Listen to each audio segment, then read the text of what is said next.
আমরা এসেছি নোয়াখালী। আমার পিছনে যে হসপিটালটি আছে নোয়াখালী ইসলামিয়া হসপিটাল, তো এই হসপিটালটি গতকালকে। দর্শক, আপনারা দেখছেন লাখো কণ্ঠের অনুসন্ধান প্রতিষ্ঠান সন্ধান।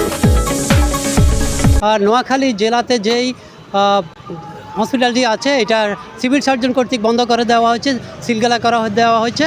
এই হসপিটালের বিভিন্ন অনিয়ম এবং দুর্নীতি সিলগালা করা হয়েছে। তো আমরা আজকে তাদেরকে কোম্পানিগঞ্জে যে শাখা আছে এই শাখাতে এসেছি যে অনুসন্ধান করতে, কিন্তু এসে আমরা কাউকে এখানে পেলাম না, তারা পালিয়েছে বলে আমাদেরকে অনেকে জানিয়েছেন। ইতিমধ্যে এই খবরটি বিভিন্ন পত্রপত্রিকায় আসলে সবার নজরে আসে। এর প্রেক্ষিতে আমরা কোম্পানিগঞ্জ শাখায় যাওয়ার পরে দেখলাম তাদের অফিসটি বন্ধ আছে। ঊর্ধ্বতম কর্মকর্তাদের সাথে যোগাযোগ করলে তারাও আমাদেরকে বলেন সীমিত সময়ের জন্য সিভিল সার্জন আমাদের হসপিটালটি বন্ধ করেছে। ঘরের মালিকের সাথে কথা বলে এর সত্যতা আমরা খুঁজে পাই। এই বিল্ডিংয়ের মালিক আবুল সাহেব আমার কাছে আসছে বাসা ভাড়ার জন্য। তো আমি বলছি আপনি কী ব্যবসা করবেন, কোন বলছে যে আই কেয়ার, অর্থাৎ নোয়াখালী চক্ষু হাসপাতাল। আমি বলছি যে ওনাকে আপনাদের বৈধ পন্থ যে কোনো ব্যবসা করেন আলহামদুলিল্লাহ, আর অবৈধভাবে করলে আমি কোনো নিউজ দোকান বন্ধ করে দেবো।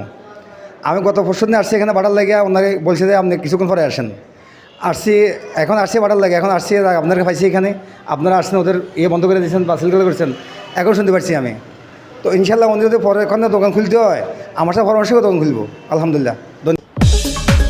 দর্শক, দৈনিক লাখো কণ্ঠ পেজের পক্ষ থেকে আমি মামুন পাটোয়ারি নিয়ে আসছি নতুন একটি এপিসোডে অনুসন্ধানমূলক অনুষ্ঠান সন্ধান।